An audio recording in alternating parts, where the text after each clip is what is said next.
Assalamualaikum warahmatullahi wabarakatuh. Perkenalkan, nama saya Alika Nuria Fikri, berasal dari Cilegon, Banten. Saya bersekolah keperawatan full beasiswa angkatan 27 tahun 2023 di Unistama Salatiga, Jateng.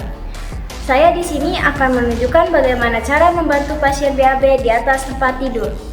Tujuannya adalah menampung feses pasien, mengurangi pergerakan pasien, menjaga kebersihan pasien, dan mengetahui apakah ada kelainan pada feses pasien. Di sini saya akan menunjukkan alat dan bahan untuk membantu pasien BAB di atas tempat tidur. Yang pertama ada pispot sodok, urinal, selimut mandi, perlak, NaCl, hand sanitizer, handscoon, tisu basah dan tisu kering, dan apron. Kegunaannya akan saya jelaskan sambil melakukan prosedur.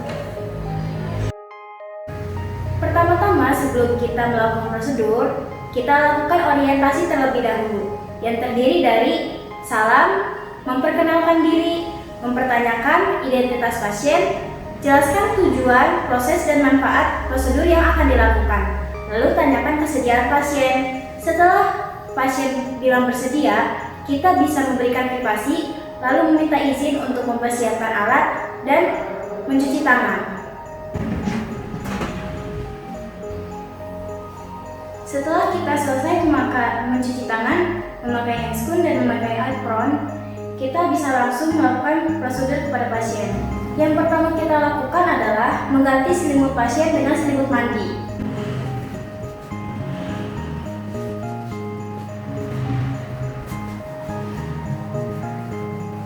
Lalu memiringkan pasien untuk menaruh perlak di area bokongnya.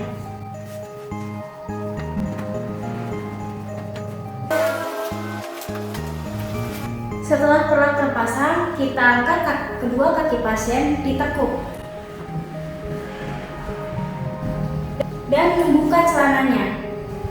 Setelah melepaskan celana pasien, kita bisa langsung mengambil pispot sodoknya, lalu menaruhnya di antara pinggang dan bokong pasien. Lalu menanyakan kepada pasien apakah pasien ingin buang air kecil atau tidak. Jika pasien ingin buang air kecil, kita bisa menggunakan urinal.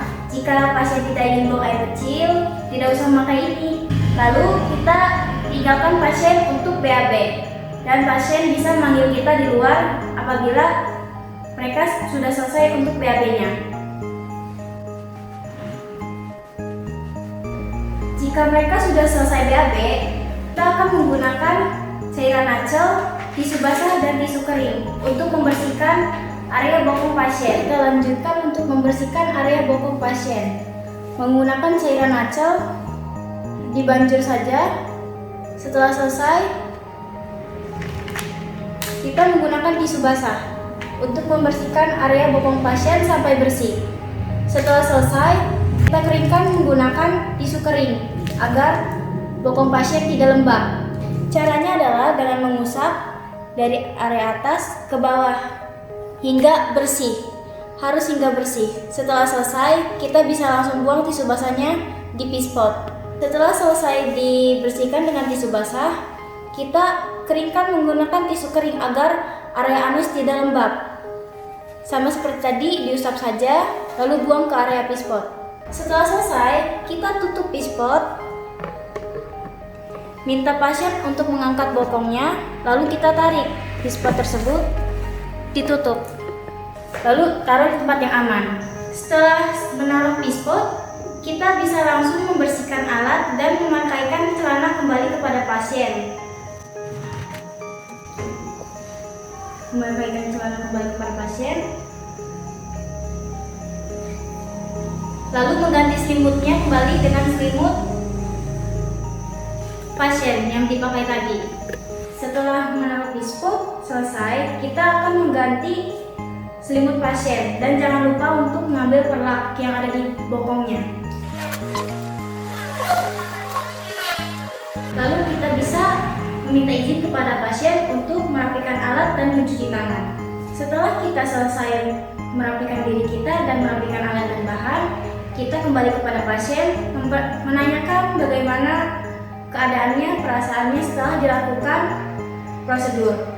Setelah dilakukan evaluasi, kita melakukan kontrak untuk izin kepada pasien pergi dan bilang kepada pasien apabila membutuhkan kita bisa memanggil kita ke ruang perawatan. Setelah melakukan kontrak, kita melakukan dokumentasi.